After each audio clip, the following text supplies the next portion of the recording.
চলে এসেছি সেই বিখ্যাত বর্ধমানে কৃষ্ণসায়রের ফুল মেলায়। তো এই যে দেখছেন আজকে লাস্ট দিন, তো আমাদের টাইম ছিল না, তো আজকে আমি বর্ধমান এসেছি শুধুমাত্র এই ফুল মেলা দেখার জন্যই। তো দেখছেন প্রচণ্ড ভিড় হয়েছে, এই যে প্রচুর ভিড়। তো জাস্ট আমরা ঢুকেছি আর এই যে যাওয়া শুরু হলো, কারণ গোটা এই কৃষ্ণসায়রটা জুড়ে এই মেলাটা হয়।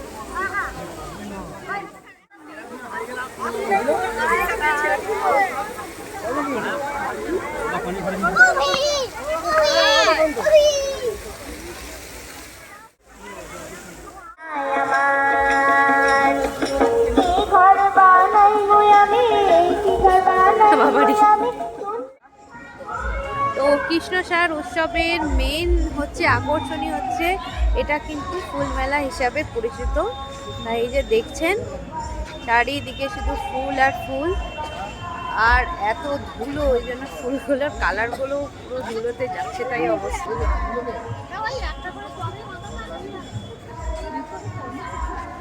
এই যে দেখছেন কত রকম ফুল।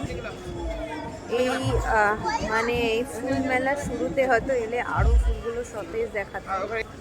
এই যে দেখছেন একদম দূরে শুধু ফুল আর ফুল।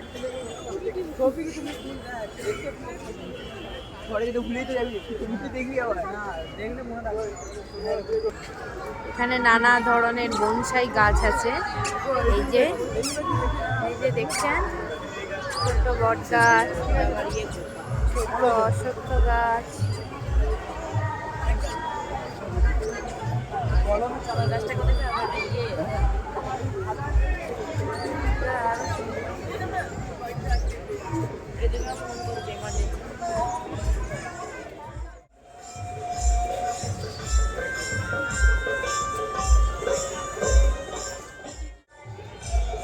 হাত দিয়ে দেখো না কাটা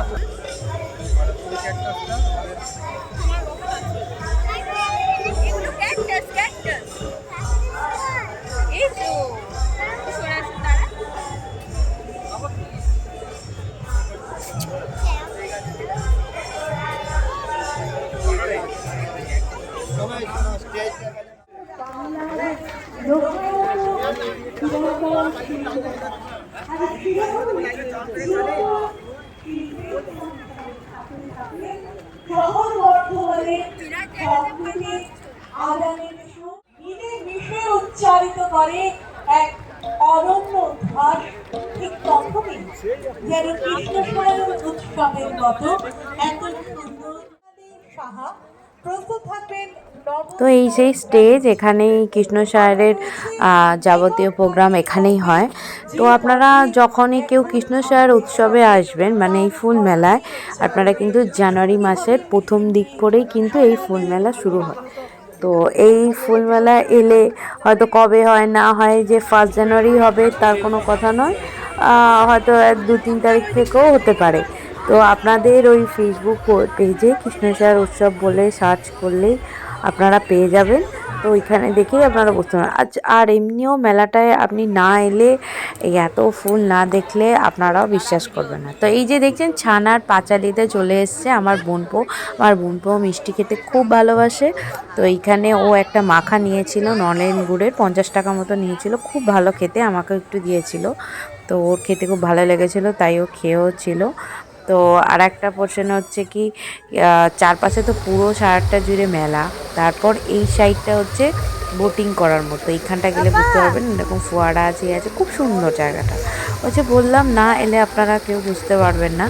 তো এই যে দেখছেন পুরো মেলা আমরা ঘুরতে পারিনি, অর্ধেকই ঘুরেছি।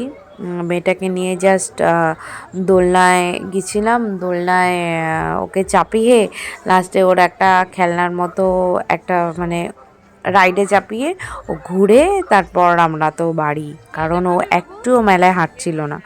তো আমি কোলেও নিতে পারছিলাম না, তো বুনবা একবার ঘাড়ে নিচ্ছিল, আমিও একবার ঘাড়ে নিচ্ছিলাম, এরকম ব্যাপার। তো এই যে দেখছেনই, এটাও আমার বোনটোর খুব ফেভারিট। কিন্তু আমি বলবো যদি কেউ বাচ্চা কাচ্চা যান, এই যে আলু ভাজাটা একদম আমার পছন্দ হয়নি, তিতা তিতা টাইপের ছিল। তো বাচ্চাদের না খাওয়ানোই ভালো, পেট খারাপের ব্যাপার থাকে। তো যাই হোক, এই যে দেখছেন দোলনায় চলে এসছে। তো ওর দোলনা খুবই ফেভারিট। ও দোলনা পেলে ও মোটামুটি আধা ঘন্টা তো ধরেই থাকে। তো এখানে অনেক লাইন ছিল বলে 10 মিনিট মতো আমরা দোলনায় ওকে চাপিয়েছিলাম। তো তারপর কি করব, নামতে তো চাইছিলই না। যে দেখছেন ও দোলনা পেলে মানে আর ওর কিছুই লাগবে না। তো আমি তো গোটা মেলাটা ঘুরতেই পারিনি, আসলে বললামই বাচ্চা এরকম করছিল। তো সত্যি করে বলছি, গোটা মেলাটা ঘুরলে অনেক কিছু দেখার আছে, অনেক হাতের জিনিস আছে। মানে কি বলবো, মোটামুটি আপনি 10 টাকা থেকে শুরু করে একদম 100, 1000, মানে নানা রকমের জিনিস আছে। বসা টুল থেকে শুরু করে শাড়ি থেকে শুরু করে কসমেটিক, জুয়েলারি, সব রকম এরকম। তো আমি বললামই আমাদের আর টাইম ছিল না, তো আমরা বেরিয়ে গেছিলাম। যাই হোক, ভিডিও যদি আমার ভালো লেগে থাকে অবশ্যই আমার ভিডিওটিকে লাইক দেবেন, কমেন্ট করে জানাবেন কেমন মানে লাগলো। আর যদি অবশ্যই এরকম ভিডিও পরবর্তীকালে পেতে চান, অবশ্যই আমার চ্যানেলটিকে সাবস্ক্রাইব করবেন, তাহলে আমারও ভালো লাগবে, আমিও পরবর্তীকালে এরকম ভিডিও আপনাদের জন্য নিয়ে আসতে পারবো। তো আপাতত টাটা, গুড নাইট।